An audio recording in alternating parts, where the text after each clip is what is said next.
Every single day, there are hundreds, if not thousands, of new videos uploaded to YouTube telling you about the best side hustles to start. Some of these videos claim that you can make $100 per day, $500 per day, $1,000 per day by doing menial tasks like clicking buttons or watching ads. In this video, I'm going to rank every side hustle that I've come across from worst to first to let you know if it's actually worth it to spend your time doing it. Hi, my name is Alston Godbolt with alstongodbolt.com. I create content to actually help you make money online and not just to put money into my own pocket. And if you want to be added to the globe, comment down below with your city, state, zip code, province, or country, and I'll get you pinned. All right, so I've been into digital marketing, making money online for about 8 or 9 years now, and I've seen almost every type of video. People are claiming that you can make $500 simply watching YouTube videos or TikTok. Other people claim that you can make $500 per day simply filling out surveys. And in my experience, I've gone through all of these, and I'm going to rank them from F to A. F, completely stay away from. It is not worth your time. To A is something that is a viable opportunity to make real money online. So without further ado, let's go ahead and get right into it. The first group are the Fs. These are things that you should absolutely stay away from. They're not worth your time, energy, and effort. In fact, if you try and do these, you're better off getting a job at McDonald's because McDonald's is going to pay more. Starting off with the first F is completing online surveys. Now, I have a huge problem with completing online surveys and people who tell you to do it. First of all, the people that tell you to complete online surveys to make money fail to mention that they actually will get paid for referring you to complete these surveys. Also, in my experience of completing these surveys, I made less than $20 while spending countless hours trying to do them. Now, the problem with the surveys is these surveys will pay you pennies assuming that you meet the criteria. There have been many times where I've started a 5-minute survey, got 25 minutes into the pre-survey to the survey, and was notified that I didn't qualify for the actual survey and made no money. Other times the website would glitch out or go down, and so absolutely stay away from online surveys. Again, if you plan on doing an online survey, you might as well go get a job, okay? Or do some of the things that I'm going to mention you to do at the end of this video, because completing surveys aren't worth your time. The second one is watching stuff to make money. Again, there are a lot of problems with this opportunity, okay? You are going to get pennies on the dollar. And quite frankly, this is active income. The only way you'll get paid by watching YouTube ads or TikTok ads or Instagram, whatever it might be, is if you are actively moving your mouse and participating in the ads. Now, many people think, hey, I can do this in the background, but if you stop paying attention to this, you will stop generating money. And again, it's literally pennies on the dollar. You will have to watch for 3, 4, 5 hours to make $5. And the local McDonald's pays about $11 per hour. So if you do the math, you can see that going to work at McDonald's is not only more profitable, you'll actually learn skills. So if someone's telling you to watch stuff, again, watch YouTube ads, watch TikTok ads to make money, they will not share with you that they're going to get paid a commission for referring you to this platform or website, and you aren't going to make any money. Another F that we have is focus groups. People will tell you to go online and do online focus groups. These focus groups, quite frankly, are really competitive. They're few and far between. And so you're going to have to keep checking these different websites to see if there are new focus groups that pop up. The focus groups in and of themselves don't just take everybody. They're looking for a certain type of candidate or a certain type of participant. And if you're not that person, you don't make any money. So if you are relying on focus groups to make money online, it is a horrible idea and you will not be successful.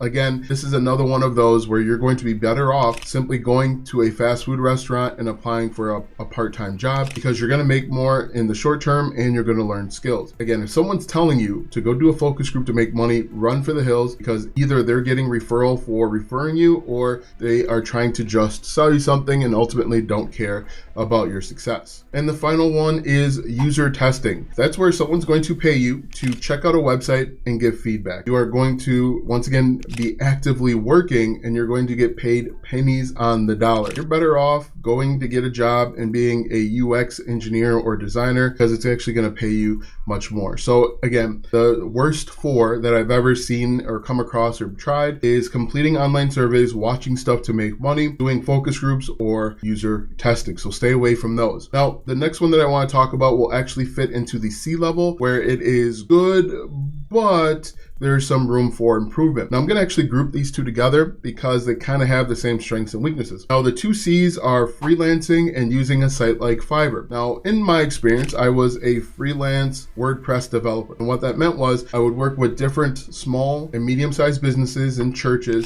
and build out 5-page WordPress websites. Now the great thing about doing the freelancing is I could make up to $2,500 simply with one sale. However, I would only get paid for that job. And so I spent more time looking for clients, making cold calls, trying to set up meetings to build out a WordPress website so that I could get paid. Also, in the very beginning, it is incredibly time consuming. Also, in the beginning, I did not know how much I was worth, and so I was undercharging. I would only charge like $300 for a 5-page WordPress website, and it would take me like 6 hours to do. And so if you did the math, it doesn't come out to a great amount of money per hour. However, as you get more experience building out 5-page WordPress websites or freelancing, it becomes more valuable. Now, again, the drawback to freelancing is essentially that you have to keep finding new clients. Sure, you can build out ways to generate recurring income. However, for the most part, a large part of your job is going to be making phone calls, cold calls, sending out postcards like I did, and sending out emails, trying to get in front of people. Now, Fiverr has all of the same problems, plus it's a race to the bottom. If you're just getting started with Fiverr, the biggest problem that you're going to run into is there are people that are willing to do very good work for very cheap. For example, I used to be certified in Amazon Web Services. It's a highly technical skill that can command $100,000 per year or more. And when I listed my services over on Fiverr, people were willing to pay me $50 to set up complex tasks and systems. And so because there's so many people out on the internet that are willing to work for such an inexpensive rate, in the very beginning, you are going to be working for very cheap. Now, as you start getting reviews and you start getting experience, you can increase your price because it's social proof. But in the very beginning, you are going to feel like you are just wasting time, energy, effort because you are competing on price, simply because you don't have any reviews. So I personally, if I were looking for ways to make money online, I would stay away from Fiverr and I would try and do freelancing in a slightly different way, which we'll talk about coming up. So those were the two C's, freelancing and Fiverr. The B group is getting paid by platforms. Platforms can be on YouTube, it could be Twitch, it could be simply with Google AdSense. Now I really like this because you simply will get paid for creating content. And in fact, creating content would be one way to help find freelancing clients. And so the cool thing that I really like about YouTube is you can get paid 24 hours a day, 7 days a week.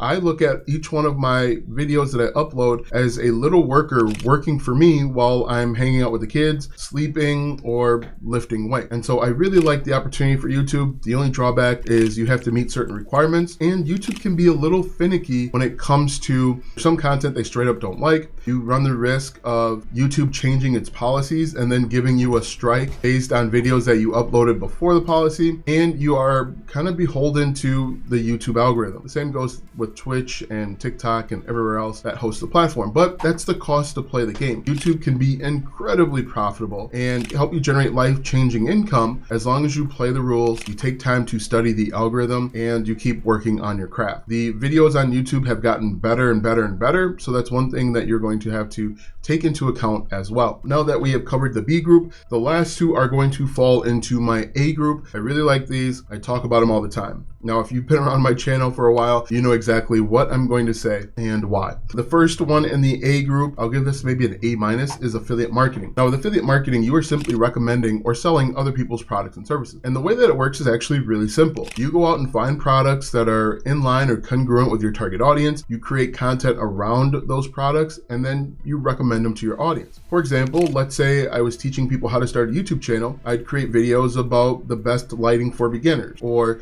10 YouTube microphones under $1,000. And then as people get to know, like, and trust you, they'll click on those affiliate links. If they buy the product that you're recommending, you make money. I really like this opportunity because you don't have to worry about customer service, you don't have to worry about shipping, and you don't even have to have your own products. You can partner with name brands, for example, Sony, the name brand manufacturer of this lighting, or even the Warm microphones. You can partner with name brands, popular products, and you don't have to be some huge influencer. You can simply just create content, helping people solve a problem. Now, affiliate marketing works better if there are products that are attached. If you are creating or uploading funny dog videos, you might have a problem connecting it to an affiliate program. I really like affiliate marketing. The only drawback I would say is that you don't keep 100% of the proceeds. Each affiliate program or affiliate network has a different amount that they'll pay you. For example, Amazon will pay you a low 1 to 5%, where something like Bluehost will pay you $65 per commission. So take that into account if you are getting started with affiliate marketing. Now, my A+ favorite way is actually creating and selling digital products. Now, a digital product can be anything that is delivered online, and that's one of the key benefits. You can create a digital product on stuff that you know, stuff that you like, and essentially make money 24 hours a day, 7 days a week. With digital products, you simply will identify a problem or a question that your target audience is asking, create content to solve that problem, and then sell them a digital product. Digital products include songs, they can include ebooks, planners, checklists, workbooks, online courses, one-on-one courses, memberships, Patreon. There should be a digital product that fits almost any niche. And so digital products will allow you to keep 100% of the proceeds minus any sales or payment processor fees. But I really like it because you can create these in a weekend and potentially make money. So one of the downsides with affiliate marketing is you can get rejected from certain affiliate programs. However, if you create and sell your own thing, you can't reject you. Those are my 8 side hustles ranked from F to A. Let me know what you think in the comment section. Is your ranking about the same as mine? Is it different? Which one would you rank higher or lower? So let me know in the comment section. I would be happy to engage with you. Now that you know my ranking for these side hustles, watch this video next because YouTube says it will help you grow your online business.